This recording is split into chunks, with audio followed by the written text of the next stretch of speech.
Welcome, welcome, welcome. We're live on a very special Sunday edition of the Side Quest. I am one of your hosts, Dolly Demovsky. That's me. And I'm joined by this lovely guy over here, JJ Holder. Yeah, I'm here. I'm ready to Yeah. go. Talk And we're about here. stuff. Go ahead. Yeah. Talk about stuff and things and games. It's because we Games. are literally America's favorite, highest award-winning, longest-running video game podcast. This is truth. You can look it up on Wikipedia. Fantastic. You may be you may be close to one of those being true. Yeah, exactly. We are, to be honest, because we've been podcasting since 2009. That does make us like one of the longest tenured podcasts out there. Just like IGN has a couple that are longer than us, and I think our friends at a couple other places Game have. Scoop has definitely run longer. Game Scoop and the Nintendo one I think might as well, and then the it's cool. It's we've been around for a long time, and partly because we do this for free and it's not a job. So we don't have we're not susceptible to corporate buyouts shutting us down and ruining all of the hard work we've put into. Agreed. But hey, hello to everybody out there who wants to say hello to us. We are very happy to have you all joining us, and we're going to see all these people start pouring in, which is what typically happens for sure.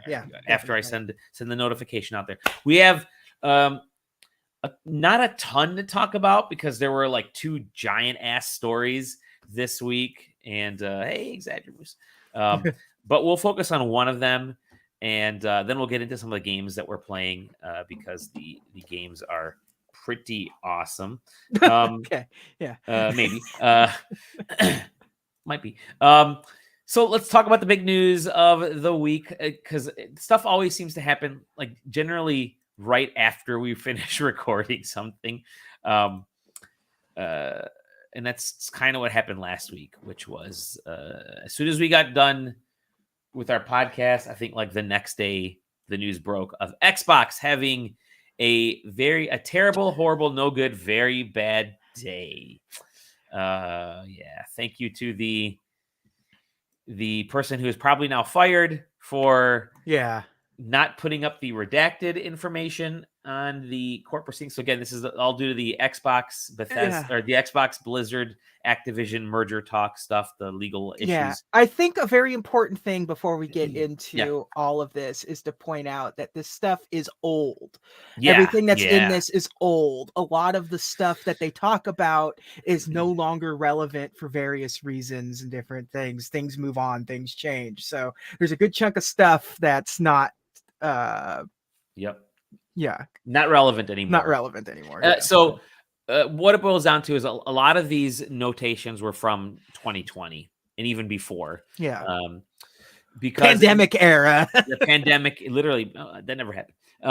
But really what it talks about, it's really right around the time that the company was looking to pick up make their first, like make their mergers, like when big plays. Their big plays. When the Xbox Series X and S launched or about to launch, and the company was folks within Microsoft were thinking, okay, what do we have to do to be successful? What's our game status?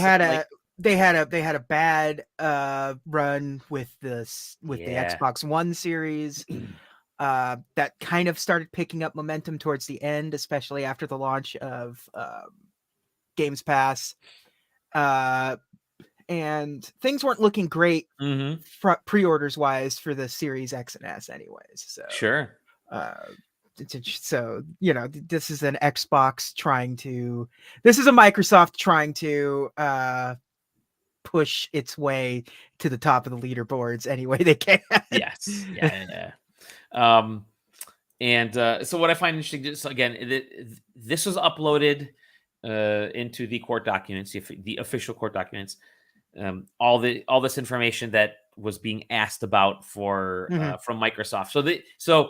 Again, the way these things typically work is they ask people within Microsoft. They'll say, give us documents of what your plans were for this, for leading up to, for the cloud, for your console, for the cloud, And So they uploaded. They're like, here are our PowerPoint decks from back then, from like 2018, 2019, 2020, 21, which includes everything from the development of the current Series S and X, and some other stuff that we'll get into from a console standpoint, from their infrastructure standpoint, from mergers and acquisitions, and from games. And so and then the emails came out as well. So first and foremost is the Series X and S refresh.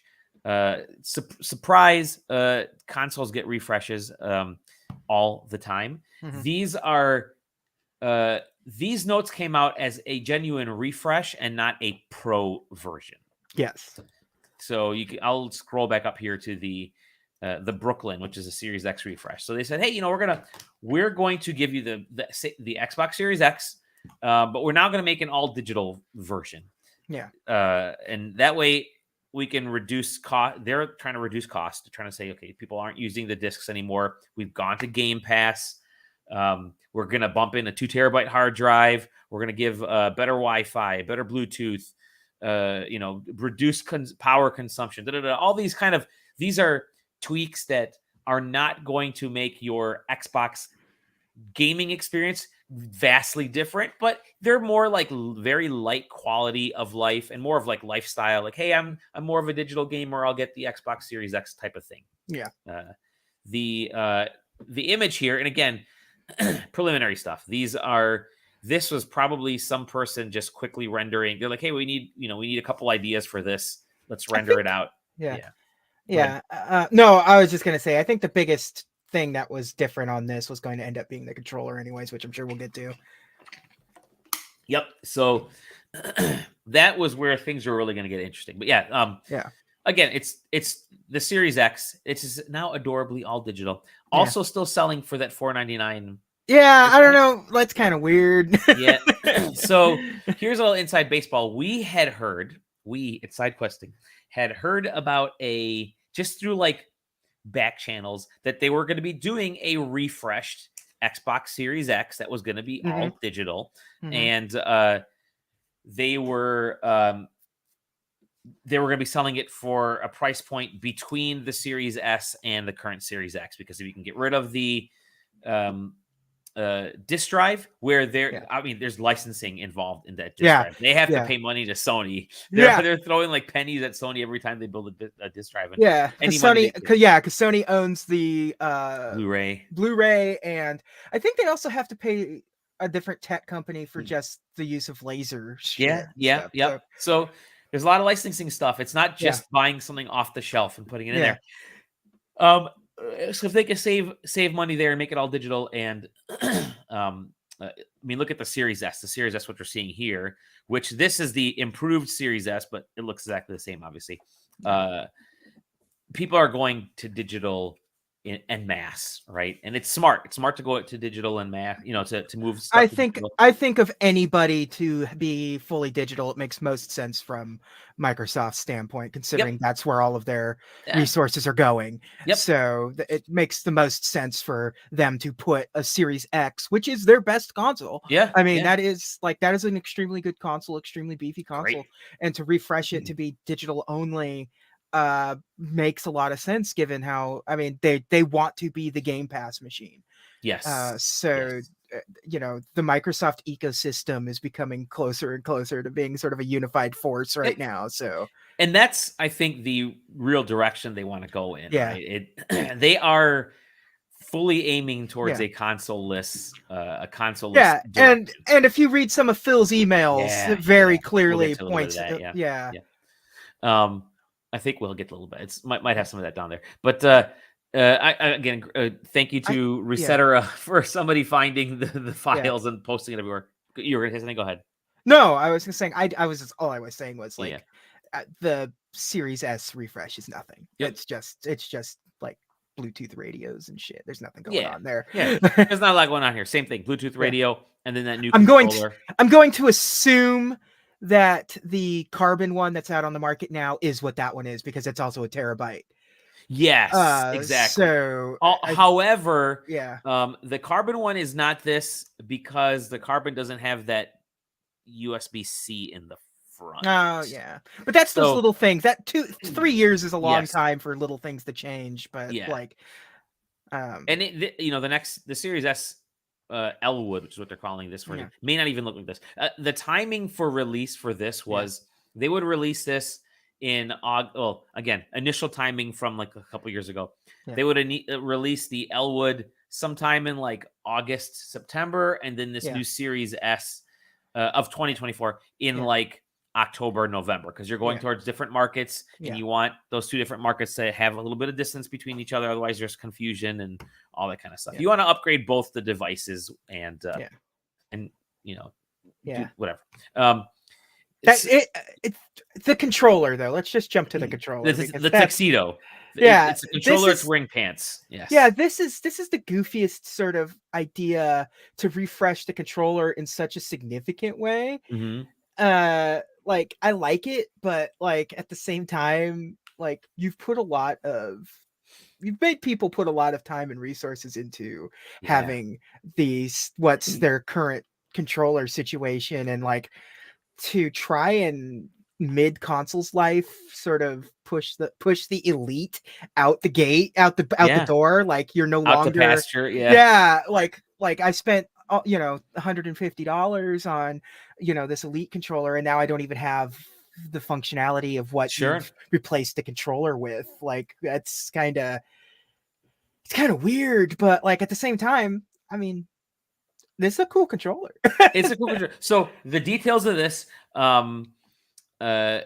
would see what's it called again? You have direct to cloud. So this is the interesting stuff. The whole Play Anywhere. So they're calling it Xbox Wireless 2, direct to cloud, which basically ties in. It's what the Google Stadia controller kind of did. It essentially, instead of letting for the streaming devices, like let's say you're streaming from a streaming stick, which that's something to talk about too, or your Samsung TV, you're not plugging in. You're not connecting to the Samsung TV and then connecting to the network and then connecting backwards. This is sort of running in tandem. So this actually connects to your Wi-Fi as well. So you're getting the image and the feedback, but this is a secondary. It's literally it's almost like they're divorced, which is a smart way to do it. You got to think of it as you're connecting to the cloud that's running your game, as opposed to connecting to the device that is connected to the cloud that's running your game. So I think that's actually really cool. Yeah, especially considering how much they are really starting to put into the cloud side of things, and how much that those court battles were about the cloud shit too. It's like so. There's so much technology, Sebil, but so much technology built into this thing. It's a very cool device. This is this controller. So from that standpoint, just the Play Anywhere stuff, this controller now becomes something that you can play with cloud gaming, because there was always the issue of latency and there's trying to play on your phone through cloud streaming. The Xbox Cloud is difficult. You're doing the touchscreen stuff, but even then there's lag. If I can use a device that's separately linking to the cloud, I think that's gonna be really solid. And being able to use this controller wherever, this being the next actual controller, I think is a great idea. So you get the direct to cloud stuff. The whole seamless, they're calling it the seamless pairing, which is just the whole pairing things and devices. Haptics, which is we get to the haptics. Which is that shit's cool in the DualSense controller. Precision haptic feedback, VCA haptics, double S speakers. So for the 3 people that actually care about the force feedback buttons on this for Forza, it actually might be pretty cool. But no, it's just a generation of it says accelerometer, so I didn't think about it, but I guess the controller doesn't have an accelerometer in it, like most controllers do these days. But so they have an accelerometer. There's no gyro in this. So what I feel like the accelerometer is, they have this thing called lift to wake, and so you're gonna pick up the controller and it will connect. It's not, I don't think it's about motion gaming. I think it's literally about you picking up the controller and it's on. Your system is turned. It's plugged. You don't have to like hit the button to turn it on and pair it, do all that kind of stuff. Lift to wake, I think, is really cool. I wonder if Expensive that's at all. since the Xbox is always in sort of a standby mode. I wonder if the lift to wake will like you pick up the controller, it turns the controller on, and then the system, because that's instead of the other. Exactly. I think that's great. And so you have all this stuff. So there it is. Yeah, engage and lift. Also, it says modular thumbsticks, which whatever. I mean, no, that's important, because if they're not going to go to like Hall effect sticks or something, being able to modular, being able to pop those out and put new ones in is a big deal. Sure. That's one of the cooler parts of the DualSense, whatever, that Edge controller. Is because like the thumbsticks are modular. You can pop them out, buy new ones for like $20 and put the new ones in. And like with the way stick drift is becoming an increasing issue, because everyone's using cheaper and cheaper parts on these things, and nobody wants to advance to like Hall effect sticks and stuff. Being able it's basically right to repair kind of shit. And they have it in repair and disassembly. They include rechargeable and swappable battery, which isn't like the current a little adapter that you can clunk on there and looks like a bad, like 2 AA battery casings. No, I think what this likely means is there's going to be a door. You can take out the battery, the actual battery that's in there, lithium cell battery, the lithium cell battery, and you can get an upgraded one down the line. You can get, but it's going to be built in a charger. Right now, you can't do that with other controllers without considerable amount of work to put new batteries in there. So I think that's a really cool approach. But what this does to me, what this means to me, I should say, is that you're now on par with the PS5 for feature development, and from at least from a control standpoint. So I wish they had it. I wish they had adaptive triggers. Exactly. Where's the PS5 had adaptive? Either way, I think this getting on almost on par, I think now has there's much less of an issue of porting games back and forth, developing games for multiple consoles, and you have to take features out, put features in. Features will feel less gimmicky, because if you're making a game for Xbox Series X and then you're making the same game for PS5, any of those haptic features that they have on PS5 come off as gimmicks. It's like, okay, cool, the thing is stupidly I got the speaker in there, but whatever. It's an additional gimmick of the controller. But now if they're on parity, maybe some of these features actually become a part of the game proper, instead of things you turn on and off. So there's some cool haptic shit going on the haptics in a racing game is incredible. So putting a haptic feature in Forza is something I would be very excited about. I agree. So there you go. Cool controller. Again, don't know how far along this controller is. This was from a couple years ago. If this is still what this controller is, like, this is still what this controller is. Again, 3 years is a long time and sort of R&D. So I will say, so that's from the current product line. I think this is all. So I wouldn't pick up the new series. I would X or S, because I already have one. I don't need to upgrade. These don't do, the console doesn't do anything for me. What does do something for me is this controller. So it's if I'm somebody who has an S, everything I have is digital. You would now be really compelled to pick up the new Series X. It's like, now, okay, I'm ready to upgrade. I paid. They say $299 for a Series S. You can find these suckers for like $199. Brand new, the current Series S, but now I think that's a pretty good. Still think the $499 price tag is a little high, but it's a pretty compelling direction to take for getting people to upgrade at least. Same great price, $499. Yeah, great. Same a little fast and loose with the word great. There we go. So do I think these are going to come out? Yeah, I actually think these are going to come out. I think these will be announced. They said they would be announced in June of 2024. Again, these are stuff from a while ago, but hardware also really goes to show you that they expect the life cycle of these to probably be significantly more than what it has been. We're especially 2023. These devices have been out for 3 years already. Yeah, and they're going to do a refresh without changing the consoles. Other than like, there's no new guts. It's not like they're pro editions or anything.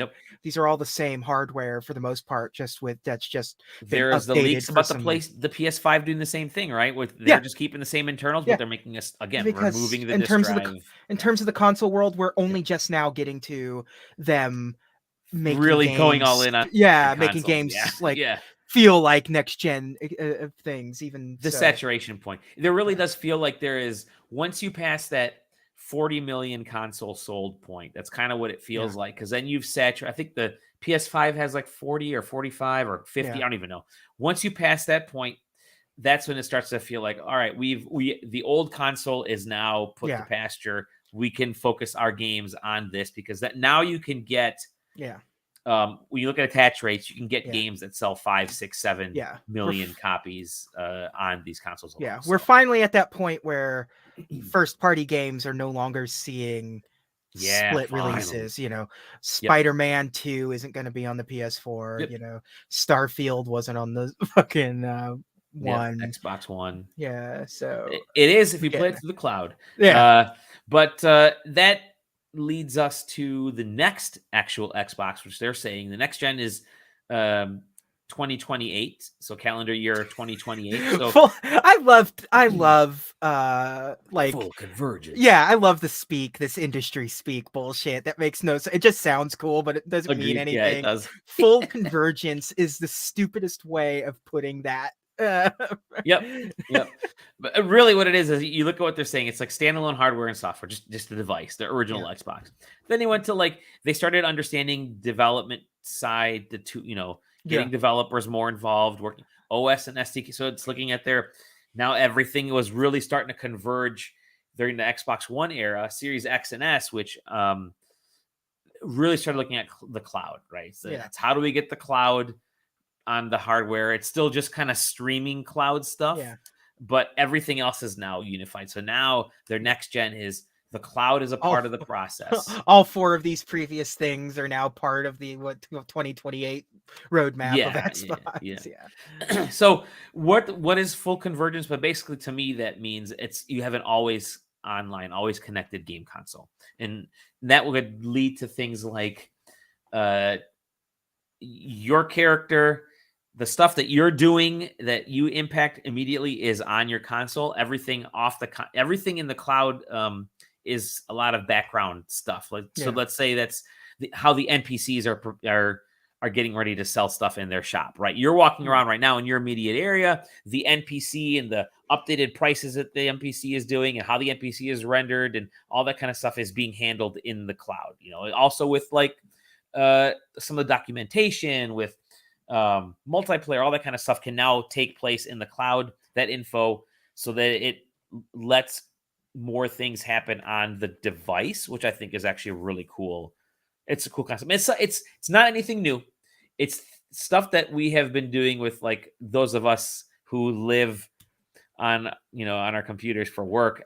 Almost everything now is done in the cloud. My laptop has 0 files on it. It's all fully cloud connected. It's new for the console world, but it's not new for literally anyone else that has a tech and computer in their house.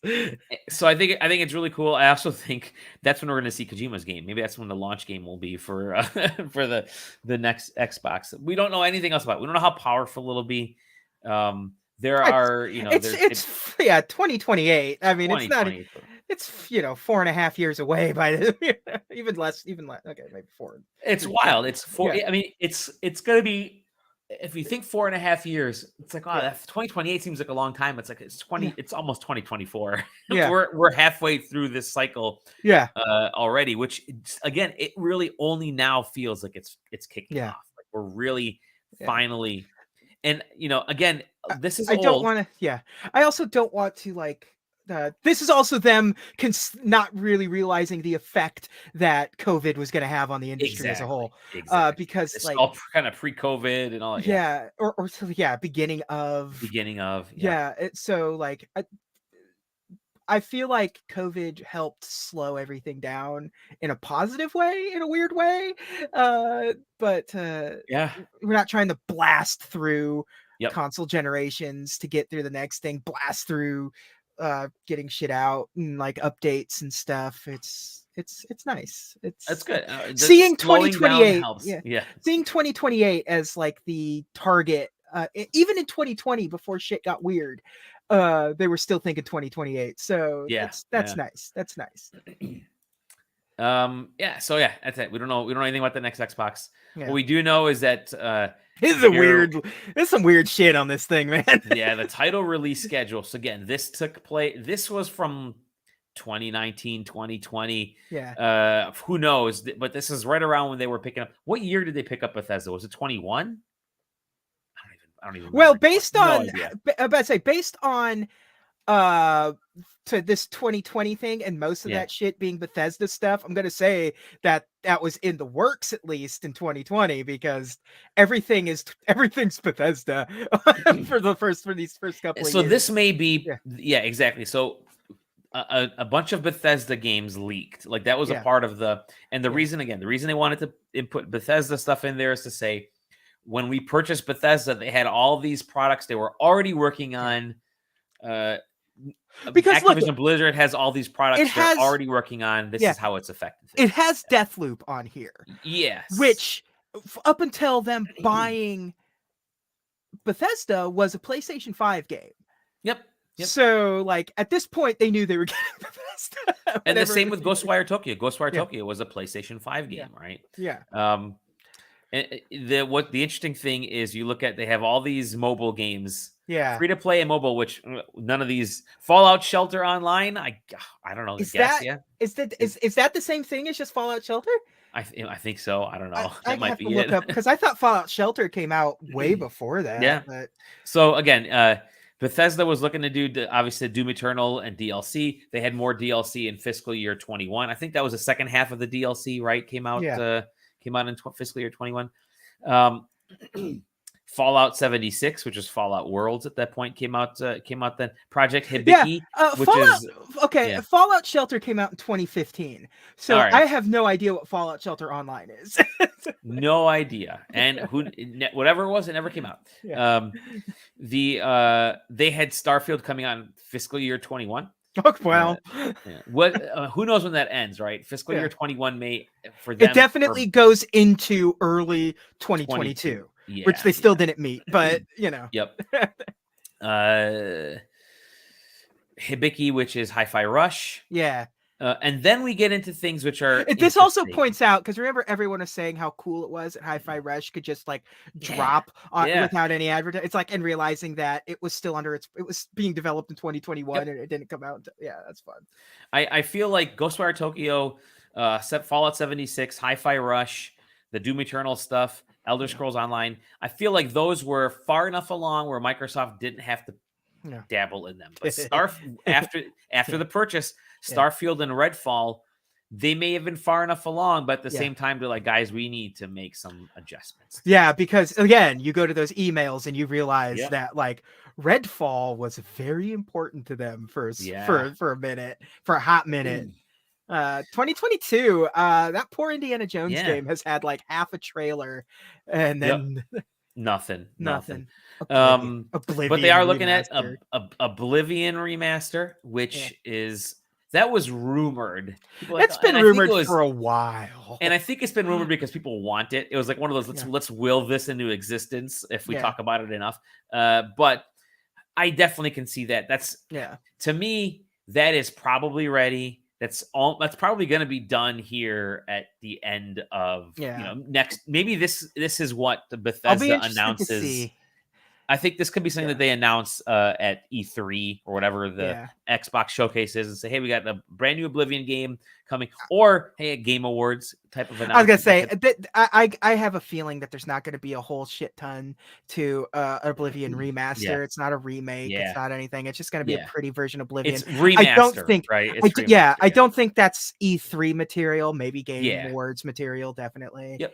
Because there's the Elder Scrolls remaster or the upgrades and all that kind of stuff is out there. So Yeah, maybe it is just like a Game But Awards also, like, they could announcement, easily just like do a Nintendo where it's like, hey, yeah. guess what? We're working on this. Yep. Here's a tweet Yep. about it, Yep. and it comes And out then in 3 months, and then it comes out, and everyone's happy and because Starfield DLC would be fiscally again. So yeah.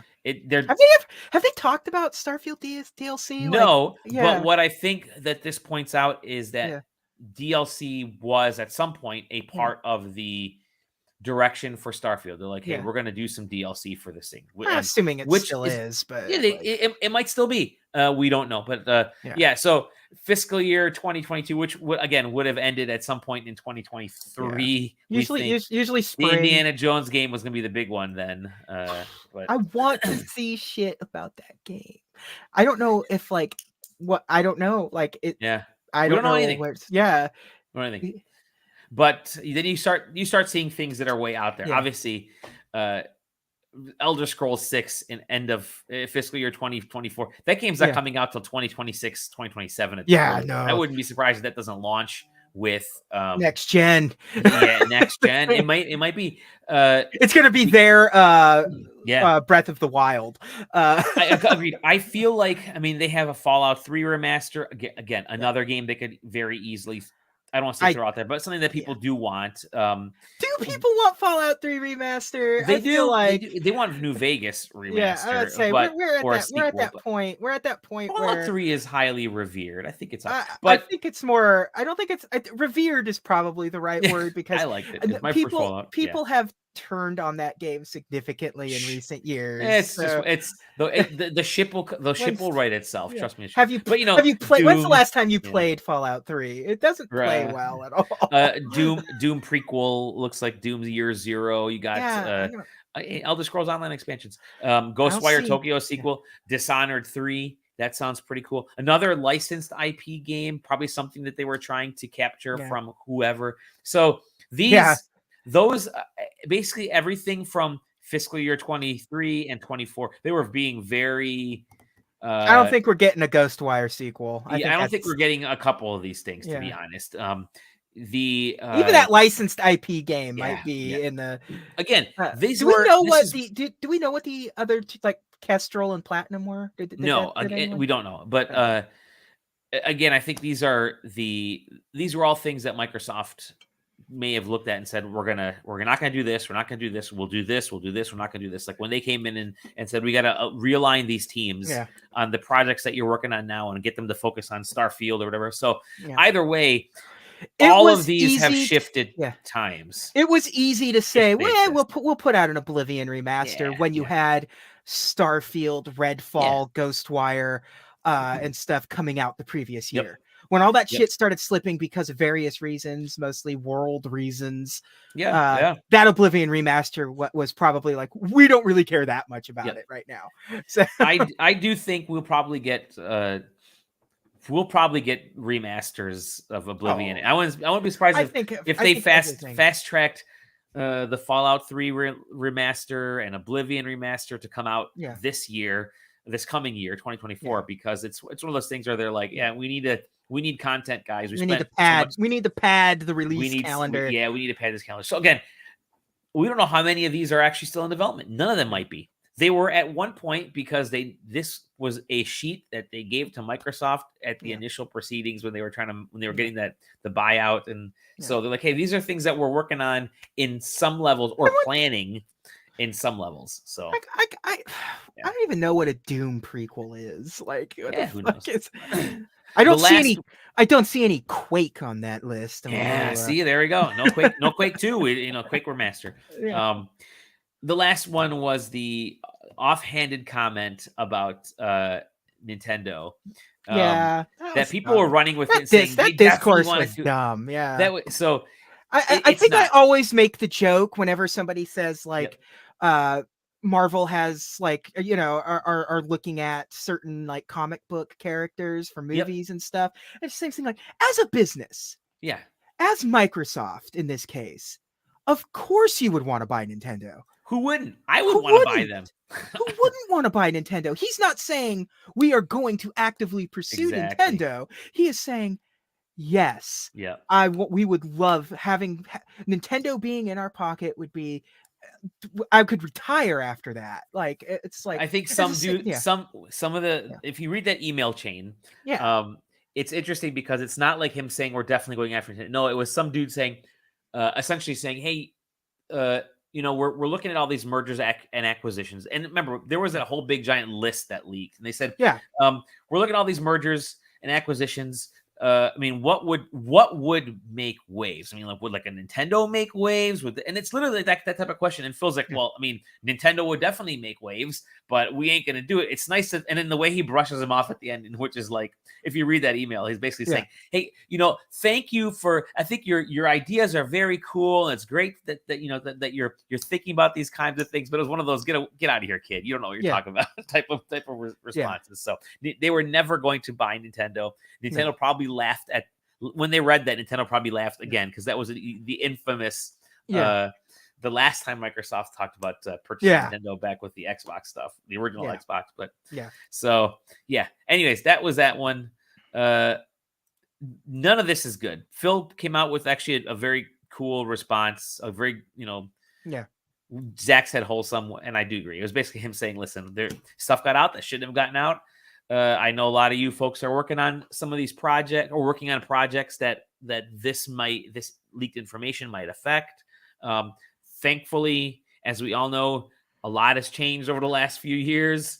So a lot of this information is out of date. Now, again, I think the Series X, Series S refresh and the controller are definitely coming out next year. That's the only thing I can stake a claim on. Not even the 2028 timing for the next Xbox or the game, but these consoles, I think it's aesthetically things may not look exactly like this, but conceptually they'll all be exactly what we see here. Exactly. And all this info on here, I think it's just, again, it's quality of life improvements. It's nothing that's going to force people to get a new Xbox, but for the folks that bought the OG 360 and upgraded to the slim black 360, that was pretty cool. So but that was also a function of necessity because they fixed the 360 with the refresh. I never got that refresh one. I still have the OG. 7 or 8 times I had to trade that 360 in. So three times for me, I had to trade mine in. So that was the Xbox fun. There was one other quick bit of news, and I'm going to share this because it is really hardcore aimed at you and I. I think this is something that both of us are suckers for. And that's Lego. Yeah, baby. And by Lego, we mean... Take it away, JJ. What are we looking at here? We're looking at the Piranha Plant, a big scale. Petey Piranha is a different character. Yeah, I think it's don't you dare call this Petey Piranha. Keep his name out of my mouth. Yeah, Petey Piranha is the one that has that wears a diaper and shit. It's the images of the sky are out there, which is great. But it's you got a whole freaking they did a full reveal shortly thereafter. It's for adults. It's $60. Yeah, and it's probably one of their more cost-effective premium non-play set. And it looks like it's going to be a fun and not super difficult play set to put together. Yeah, and I think you were saying. Go ahead. Oh, what was I saying? No, or be in the before times. And before we kicked off the podcast, I said this is gonna be a cool one to have on your desk. Yeah, I'm like sure. It's a potted plant. It just happens. Plant. Yeah, and Nintendo's been really focusing on plant Legos lately, or not Nintendo. Lego has been focused on because there's so many different flowers and plants and succulents, the botany stuff, the succulent ones. Yeah, you're right. It would be really fun to get a bunch of these flowers and then have Petey Piranha. Not Petey. Damn, you've got me doing it now. Have the Piranha plant. Super Smash Brothers' own Piranha Plant. There you go. Yeah. Good times. Some of the stuff hyper directed at us. Yeah, and if you look at some of the other full studio shots of that thing, it's got some cool features and stuff going on for it too. So I'm stoked for it. All right. Well, let's get into some of the games that we've been playing, and I'm going to let you go first because you have a few in the old review schedule. You can. Yeah, I'm not even going to be talking about all of them. You got a bajillion codes. Yeah, which is very typical of JJ. But we'll talk about. I play them all. I don't sit on my hands. You can't sit on your hands when you're driving, and you've been driving. Okay, you picked. Yeah, NASCAR Arcade Rush. Okay, so little factoid. I used to be obsessed with NASCAR. Oh, I whoa! I love didn't know that. I love NASCAR. I used to love NASCAR. I used to sit and watch it with my dad all the time. Cool. I still kind of tangentially follow NASCAR, but like I don't have.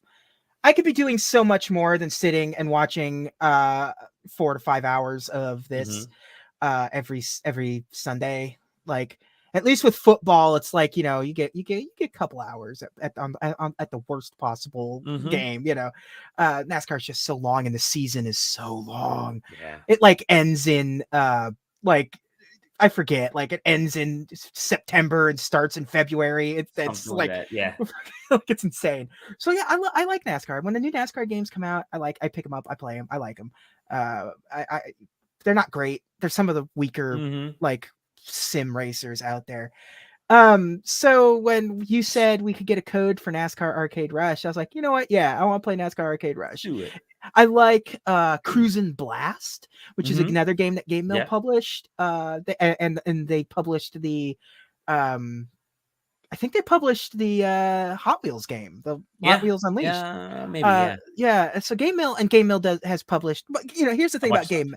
Yeah, here's the thing about Game Mill. Game Mill publishes some pretty decent stuff, surprisingly. But they also published the absolute what they published Big Rigs Over the Road Racing, which is considered the worst video game of all time. Like and it's a nightmare. So like Game Mill's been around for a long time, and it's a hit or a miss when it comes to quality. And so when you said like this, I was like, well, I'm either going to get a very fun little racing game like the Hot Wheels racing game, or I'm going to get the worst gaming experience I've had this year. And guess which one of those two it is? Not it was definitely not the first one. This game sucks and sucks hard. Sucking a golf ball through a garden hose sucks, man. It's not fun. The NASCAR stuff is all superficial. There are no racers in it. There are no sponsors. There's nothing. Like all you get is NASCAR tracks. So it's like, here's Daytona, but it looks nothing like Daytona. It's all these weird stylized nonsense. Like here's Watkins Glen in Michigan, and all this nonsense, and they all look terrible. Nothing looks like a NASCAR. There isn't a single vehicle you get that looks like a traditional NASCAR. To its credit, it doesn't seem to be jam-packed with DLC, like microtransactions. Everything is just sort of unlocked by playing the game, and upping your level. So it's like, you get to the final level and you unlock all the final costumes and stuff. But it just plays like shit. It's boring. It's quiet. Like there's no music or anything. It controls terribly. It has like floaty racing mechanics. Like the first few races I was doing, like this is one of those racing games that just think that it's mean to kids because it's just like it thinks they're just dumb idiots that don't deserve better anyways. So it's just like, it's all the cars feel like they're greased up, and you try to turn left and you turn too hard left, and it's like next thing you know you're spinning out. And I had negative fun playing with this. I like play like I can get a lot of enjoyment out of shitty arcade racers. Like I could still play San Francisco Rush and get a kick out of it, but like I got no enjoyment out of this. I even played online, and it's just like I'm watching this trailer, and it feels like a money grab like mobile game. Because like it's got a generic, because it's also very like generic. Yeah, it's also like it almost does feel like a mobile game because it doesn't have any nuance to the controls. Like when you think of an arcade game, you think of maybe like drifting and stuff. Like, you hit brake and it's just like a hard brake. It's not like you could tap it and like drift or whatever. It's just, and like generic is a great term. Yeah, you push, and like the turbo button's just like Yeah. one button and you just do it, and it's got boost pads on the track and recharge pads on the track and all that stuff. And yeah, no, I played it for probably 45 minutes, tried to get as much enjoyment. I got sick and tired of it and deleted it. This game wasted my time, and it wastes your time too. I couldn't. I even I have a friend who's like me, who's a bigger NASCAR fan than I am, like active NASCAR fan to this day, and he'll buy some real garbage. And I said, I'm begging you, for me, do not buy this game. Like, or it's just like, I know you're going to buy this game, and I know how your brain works. At least if you're gonna buy it, don't buy the deluxe edition, because I don't even know what you get out of the deluxe edition, because I don't know what DLC they could possibly have in here. I would have appreciated it more. Those cars look bad too. All the car designs look like not even like, it's like Hot Wheels, but like off-brand. Like not even like not Matchbox, not anything else, just like die-cast cars you would get it from like Wish.com or something. Yeah. It's like not even Amazon. Like, yeah, not even the weird Chinese knockoff.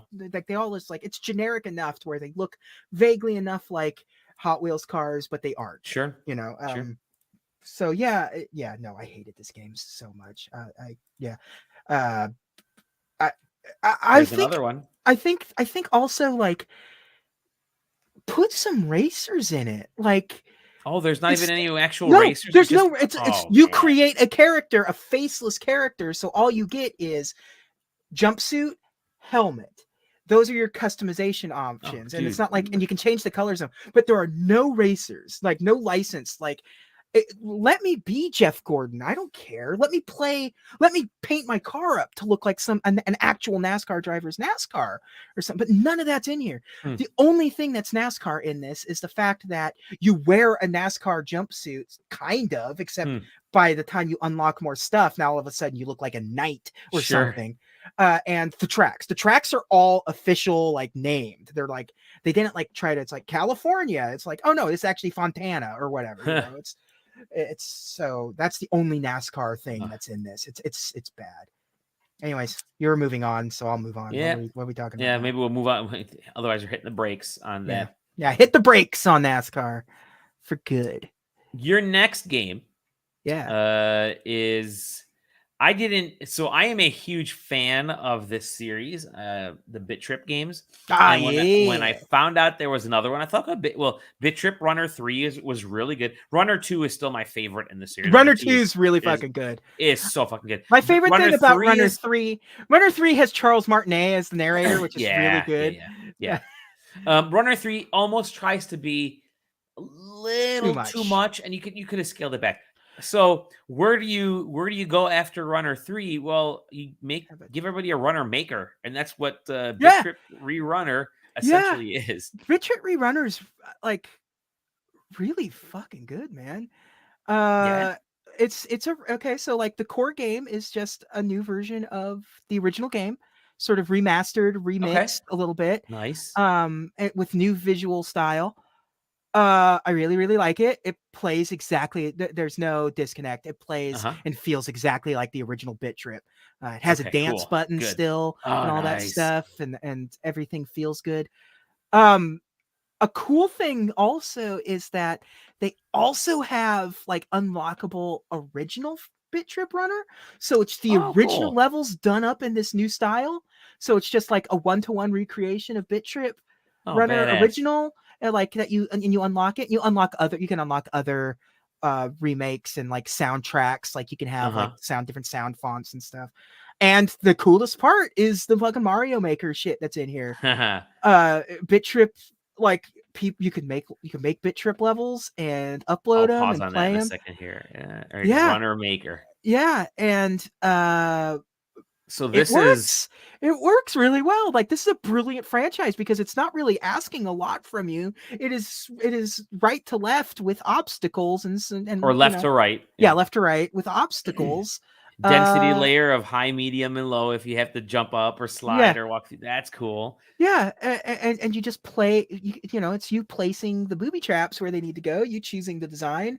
It's a really easy game to. It's not like Mario where like it's really hard to make a level that feels like it was actually a Mario level. Yeah.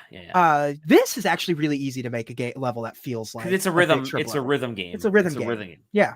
So that's cool. Yeah. So like when the level's off, it's off. Like if you make a level with bad rhythm, like people aren't gonna like it. You're not gonna be able to beat it because there's no way of really. It's not you don't want them to keep sliding nonstop, right? Yeah, you have to do up, down, left, right, up, down, left, right, block. You know, all that jump, stuff. Yeah. Like springboards and springboards. Yeah.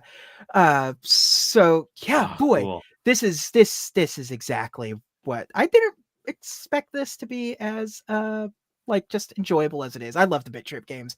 Yep. There isn't a Bit Trip game that I hate. There's some that are worse than others, but that doesn't make them bad games. Yeah.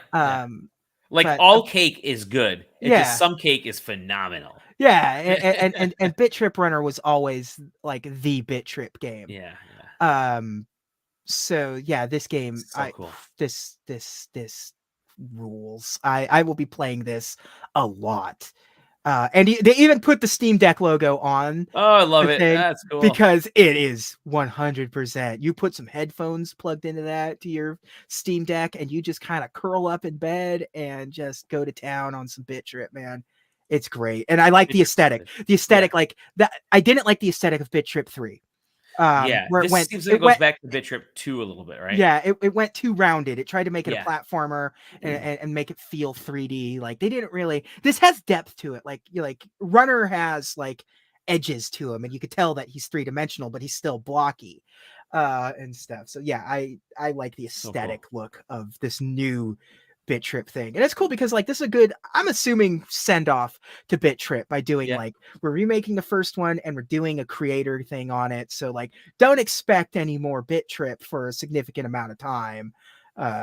So enjoy. Like here's a little bit of everything from the Bit Trip history. And this is available on everything, right? I think it's on everything. Yeah. We got Steam code, so that's where I've been playing it. So awesome. Love it. And then in the last game, I'm going to show everybody what you wanted to kind of briefly talk about. I want to briefly touch on it because I'm hoping for some changes soon. Wartales on the Nintendo Switch. This is a game that I only kind of knew about. It is an open world strategy game. So it's basically it's your typical like Fire Emblem-y kind of thing where except it's got an open world. You're walking around a world map.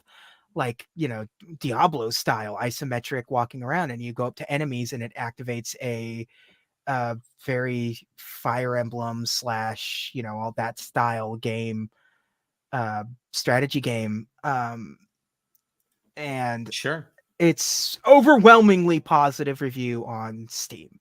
Okay. And I can see why. I really this tickles me in a way that I want to be tickled. It's a really good game, except for the part where the Switch version runs like absolute horseshit.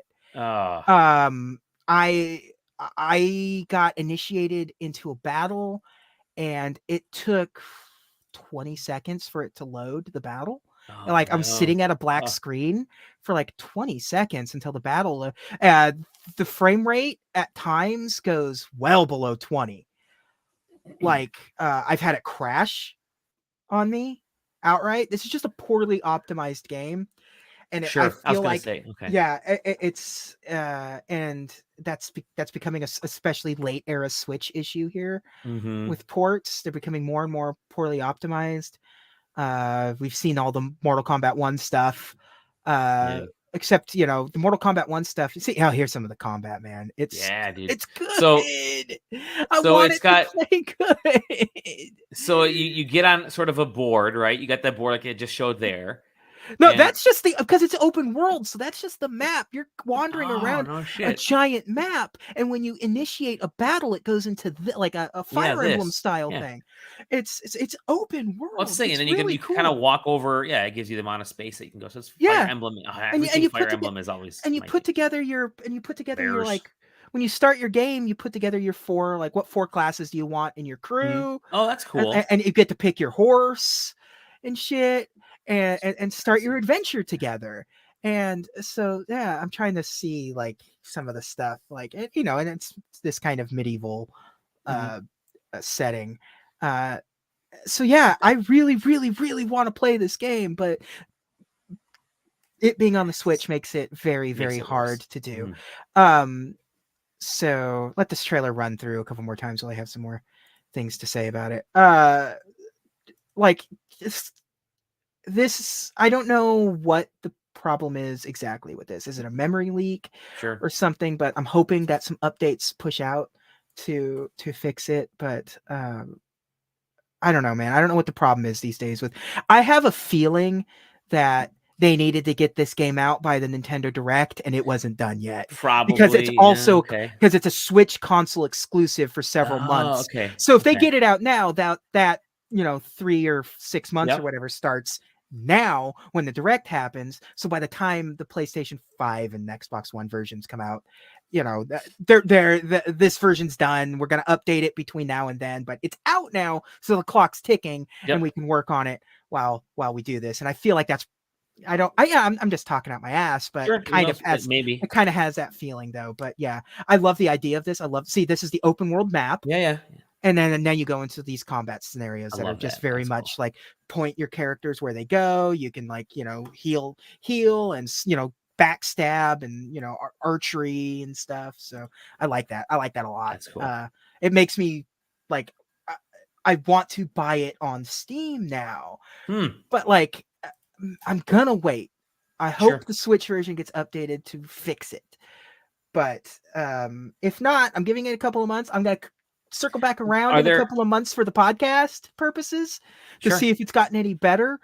But so Fire Emblem games have a lot of intermingling, a lot of social aspects, especially like Three Houses had sort of had a lot of like relationship stuff. Yeah. Are there I really cannot tell you, like, I'm still kind of early game because it's kind of unplayable at this point. Like I said, it's crashed several times. So far, it's just been like you go to a village and you're doing some stuff, and like there is some. It's sort of following a story, right? It's following a little bit of a plot right now. Yeah, but it definitely seems like it's open. So like it definitely feels like there's a social thing on it, but it's not as open as a Fire Emblem game will be. But I don't know. This game is just kind of unplayable on the Switch in the state that it's in right now. So this will be an in-progress review. As of right now. As of right now, get it on Steam. I'll come back in a couple of months and see like it's a Switch version, because like it's not like if you can get it on Steam and have a Steam Deck, then you don't need to worry about the Switch version. Yeah, because this kind of game I feel like plays way better portably. It does. I've always felt like this style of like strategy game always feels better portably. Fire Emblem has always been a portable franchise for me. Me too. Like you play the GameCube version or whatever, and it's like it's not the same. Yeah, I want to sit through and do a few rounds of some shit on the whatever. But so yeah, I feel like this is like if you can get the Steam version, I feel like, because people love the game. If you go to Steam reviews, I think it's overwhelmingly positive. And I can see that in the Switch version that I'm playing, but I don't feel that right now with the Switch version. So fingers crossed, or else I'm just gonna have to pony up and actually play this game for legit. So yay. That's it. All right. Yeah. And you got plenty of games, but you'll do more next time we talk. I want to play. I'm going to play a little bit more of one of the other review codes that I've got going on. I'll just say what the game is. It's a game called Ugly that I'm looking forward to. It's a great little platformer that I'll talk about next week. Hopefully, I get some more time into it. All right. Yeah. Well, the game that I'm going to talk about, it is my daughter's favorite animal right now is the axolotl. She's become a huge fan of axolotls. and that's her spirit animal. I don't know, whatever 13-year-olds say. So she loves axolotls, and so when I found out, big fan of Whooper. Yeah, exactly. Yeah.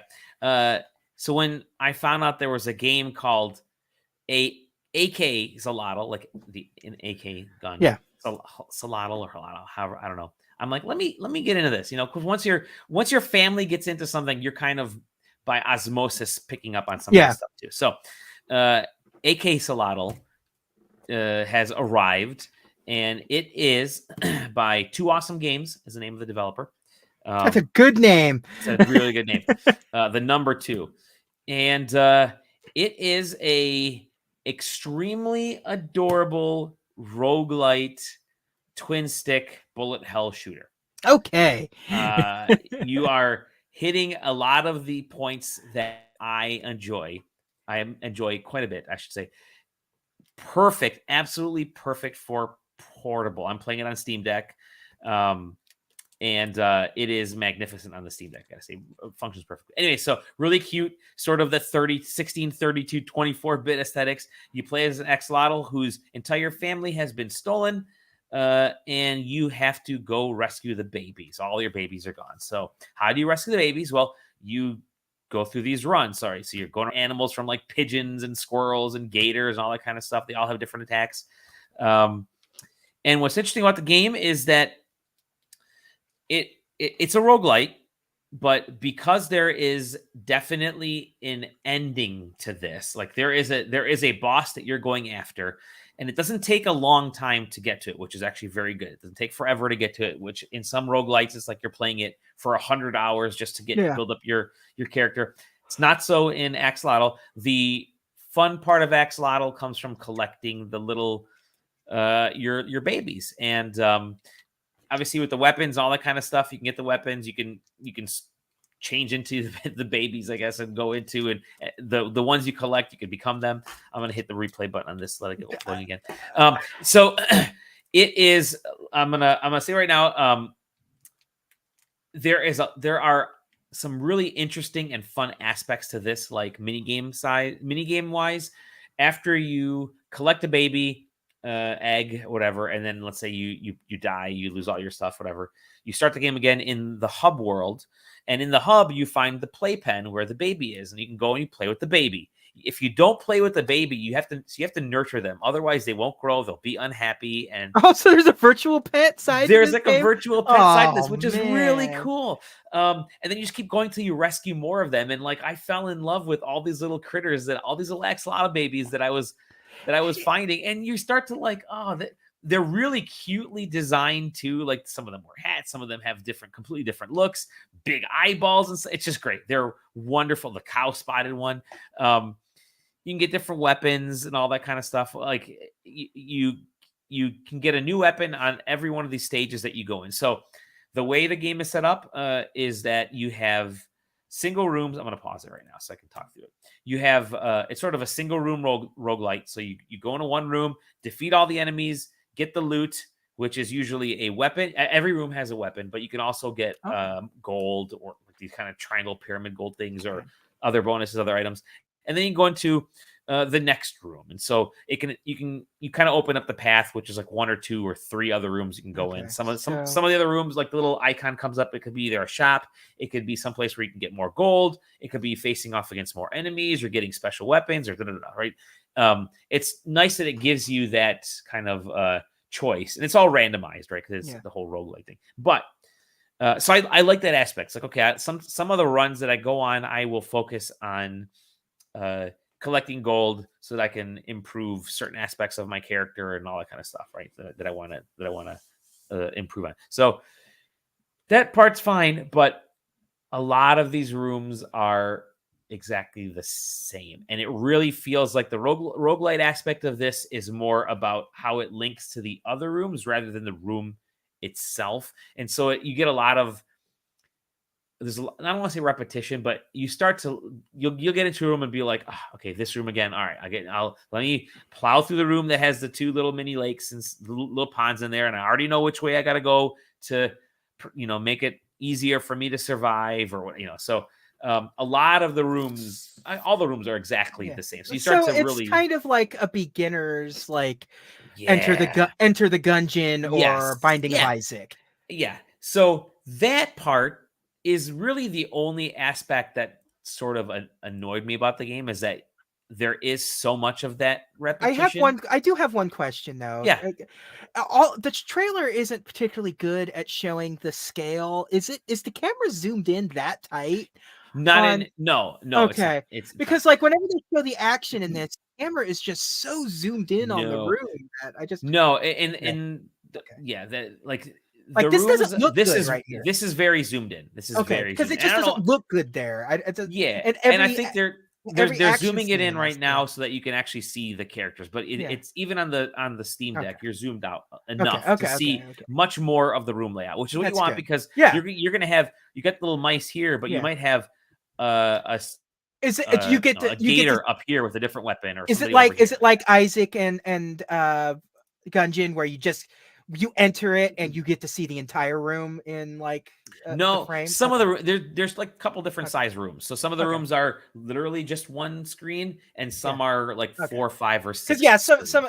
Because like I don't think like Isaac and Gungeon don't really go bigger than like 3 or 4 screens, I think. Like these can get like 6. If this is like one screen, then get to like 6 screen sizes. But playing it portably is really the way to play. So here's the shop, right? You can go in, and all the gold you saved, you can either get a different weapon, and you're allowed to kind of have 2 different types of weapons that you have all the time. You can get healing stuff. You can get improved life bars. Like that's one thing you don't see up in the corner here, is that there's like, you actually have a life bar with hearts and stuff. You can do all kinds of things. You can get the special diamond heart things. So there's those kind of really typical roguelite aspects, right? So and then here are the cards, right? So let me backtrack real quick here. Boop, boop. There you can see some. So you open up the little special box, and sometimes you'll get the choice of, do you want to get the chili?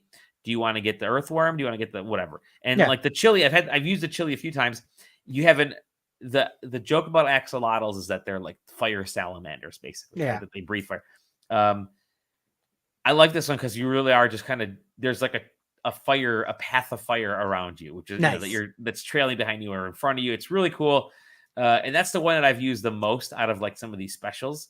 But I would rather go with stuff like, in a game like this, you're going to die a lot, which is the point. The point of roguelikes is to die a lot and get better. But in this game, I think I really felt like I just wanted to do the offensive stuff and really like kill as many enemies as possible to get to the next stage. Because if you're not completing the room, the rooms are designed in ways where you can kind of not cheese your way through, but if you know like the different points in the room and it takes enemies a little bit longer, that's just what this genre, this type. That's what this genre is. Yeah, that's why I'm like, just go with the attack stuff, because you can clear out the enemies, clear out the rooms a little faster. Yeah. But like I do like Gungeon really in particular is designed for you to just like kind of goof your way through a lot of the stuff.